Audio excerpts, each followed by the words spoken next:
दोस्तों स्वागत है हमारे चैनल में। तो आज हम लेके आए हैं बहुत ही ब्लॉकबस्टर सॉन्ग पवन सिंह का रिलीज हो रहा है। तो आप लोग जानिए किस चैनल पे सॉन्ग रिलीज होगा और कब होगा। तो आप लोग दोस्तों वीडियो को शुरू से अंत तक देखिए, तब आपको समझ में आएगा किस चैनल पे सॉन्ग रिलीज होगा और कितने बजे होगा। आज हम सब अपडेट लेके आए हैं। चलिए दोस्तों वीडियो को स्टार्ट करते हैं। वीडियो को स्टार्ट करने से पहले आप लोग हमारे चैनल पर नए हो तो चैनल को सब्सक्राइब करें और बेल आइकन दबाना ना भूलें। चलिए दोस्तों, बहुत ही ब्लॉकबस्टर सॉन्ग पवन सिंह का रिलीज होने जा रहा है कल सुबह। तो आप लोग जानिए किस चैनल पे सॉन्ग रिलीज होगा और कब होगा। आप लोग वीडियो को शुरू से अंत तक देखिए, भगा भगा कर नहीं देखिए, तो दोस्तों कुछ भी समझ में नहीं आने वाला है।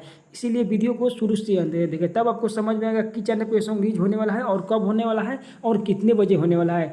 तो दोस्तों वीडियो को शुरू से अंत तक देखिए। पवन सिंह का बहुत ही ब्लॉकबस्टर इसे लिखे हुए इस सॉन्ग को पुदीना ए हसीना, इस सॉन्ग को लिखे हुए हैं कुंदन पांडे। हाँ दोस्तों, राइटर कुंदन पांडे इस सॉन्ग को लिखे हुए हैं। संगीत से सजाए हुए हैं यानी म्यूजिक से सजाए हुए हैं प्रियंशु सिंह। बहुत ही ब्लॉकबस्टर सॉन्ग गाए हुए हैं पवन सिंह। तो आप लोग तैयार हो जाइए, देखना ना भूले। कल सुबह रिलीज हो रहा है 6:15 तो वेब म्यूजिक प्रेजेंट से। तो देखिए बहुत ही ब्लॉकबस्टर सॉन्ग है, प्यार और दुआ दीजिए। पवन सिंह तो साल बहुत ही सॉन्ग आता है, साल भर में कितना हिट सॉन्ग आता है। तो आप लोग जानिए बहुत ही ब्लॉकबस्टर सॉन्ग है। तो देखना ना भूले, कल सुबह रिलीज हो रहा है 6:15 वेब म्यूजिक प्रेजेंट से। बहुत ही ब्लॉकबस्टर हिट सॉन्ग है। तो आप लोग देखना।